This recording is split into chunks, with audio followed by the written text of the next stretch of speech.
Hello' বন্ধু বান্ধৱীসকল, আশা কৰোঁ আপোনালোক সকলোৱে মহামাৰীৰ বাবে ঘোষণা কৰা লকডাউন পালন কৰি ঘৰতে আছে। কিন্তু আপোনালোকৰ মনত হয়তো কিছুমান প্ৰশ্ন হৈছে, 21 দিন লকডাউনৰ পাছত কি হ'ব? 21 দিনত আমি এই মহামাৰীৰ লগত জিকিব পাৰিমনে? লকডাউন কিয় 21 দিনতকৈ কম বা বেছি নহ'ল? বিশ্ব স্বাস্থ্য সংস্থাই ভাৰতৰ লকডাউনৰ বিষয়ে কি কয়? তেতিয়াহ'লে আহক আজি এই প্ৰশ্নবোৰৰ উত্তৰ বিচাৰোঁ। হেল্ল' বন্ধু বান্ধৱীসকল, নমস্কাৰ। ইনিচিয়েট আছাম চেনেলটোলৈ আপোনাক স্বাগতম। বন্ধু বান্ধৱীসকল, কৰোনা ভাইৰাছৰ এই মহামাৰীৰ পৰা বাচিবলৈ লকডাউন আটাইতকৈ জৰুৰী আৰু মহত্বপূৰ্ণ, কিয়নো এই ভাইৰাছ মানুহৰ পৰা মানুহলৈ বিয়পিছে। যদি আমি এই সময়ছোৱাত সমাজৰ পৰা দূৰত্ব বজাই ৰাখিব পাৰোঁ, তেন্তে এই মহামাৰীৰ পৰা আমি সোনকালেই মুক্তি পাম। ইয়াৰ বাবে চৰকাৰ, প্ৰশাসন আৰু স্বাস্থ্য বিভাগে দিনে ৰাতিয়ে নিজৰ কৰ্তব্য পালন কৰিছে। এতিয়া প্ৰশ্ন হ'ল, 21 দিন লকডাউনৰ পাছত কি হ'ব? বন্ধু বান্ধৱীসকল, ভাৰতত এতিয়াও এই ভাইৰাছ ষ্টেজ 2ত আছে, অৰ্থাৎ এতিয়াও এই ভাইৰাছ সাম্প্ৰদায়িক পৰ্যায়ত বিয়পা নাই।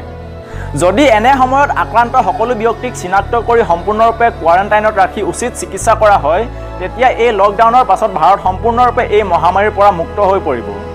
যদি এনেদৰে কণ্ট্ৰল নহয় আৰু সাম্প্ৰদায়িক পৰ্যায়ত বিয়পিবলৈ আৰম্ভ কৰে, তেতিয়া ভাৰত ষ্টেজ 3ত প্ৰৱেশ কৰিব। গতিকে এনে নহ'বলৈ আমি সকলোৱে এই লকডাউন মানি চলাটো জৰুৰী। এনে সাৱধানতা মানি নচলাৰ বাবে আজি হয়তো ইটালী পস্তাবলগীয়া হৈছে। 21 দিনত আমি এই মহামাৰীৰ লগত জিকিব পাৰিমনে? লকডাউন কিয় 21 দিনতকৈ কম বা বেছি নহ'ল? যদি সমগ্ৰ ভাৰতীয় এই 21 দিনীয়া লকডাউন পালন কৰে, তেন্তে আমি মাত্ৰ 21 দিনতে এই মহামাৰীৰ লগত জিকিব পাৰিম।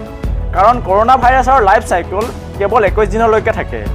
ইয়াৰ ইনকিউবেশ্যন পিৰিয়ড 14 দিন, অৰ্থাৎ 14 দিনৰ ভিতৰত যিকোনো সময়তে ইয়াৰ সংক্ৰমণ ধৰা পৰিব পাৰে। ইয়াৰ পাছত 5ৰ পৰা 7 দিনলৈকে ই বেলেগলৈ বিয়পিব পাৰে। সেইবাবে এই ভাইৰাছৰ লাইফ চাইকেল ধ্বংস কৰিবলৈ 21 দিনৰ সময় বহুত জৰুৰী। ইয়াৰ ফলত সংক্ৰমণ বন্ধ হৈ পৰিব। আপুনি ভাবিব পাৰে, ভাৰতৰ এই লকডাউনৰ কিবা সুফল পাইছেনে? ভাৰতৰ হেল্থ মিনিষ্ট্ৰীৰ মতে ছ'চিয়েল ডিষ্টেন্সিঙৰ সুফল দেখা গৈছে, আৰু ইয়াৰ ফলত ইয়াৰ দ্বাৰা আক্ৰান্ত নতুন ঘটনা তীব্ৰ গতিত বৃদ্ধি পোৱা নাই। বিশ্ব স্বাস্থ্য সংস্থাই ভাৰতৰ লকডাউনৰ বিষয়ে কি কয়? বিশ্ব স্বাস্থ্য সংস্থাই ভাৰত চৰকাৰৰ লকডাউন আৰু চেষ্টাক সন্মান জনাইছে। তেওঁলোকৰ মতে ইয়াৰ পৰা এই ভাইৰাছক শেষ কৰাৰ বাবে বহুত সুফল পোৱা যাব। কিন্তু ভাৰত চৰকাৰে আৰু কিছু কাম কৰিব লাগিব।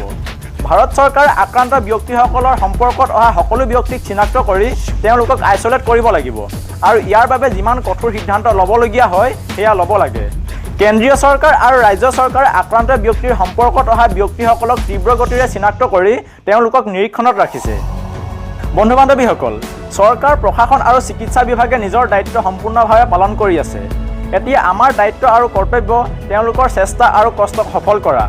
পৰিস্থিতিয়ে আজি আমাক ঘৰতে থাকি দেশৰ বাবে আৰু বিশ্বৰ বাবে কিবা এটা কৰাৰ সুযোগ দিছে। গতিকে এই সুযোগ নেহেৰুৱাব। গতিকে ঘৰতে থাকক, সজাগ আৰু সচেতন হওক। তেতিয়াহ'লে বন্ধু বান্ধৱীসকল, আজিৰ এই তথ্যসমূহ কেনে লাগিল জনাব।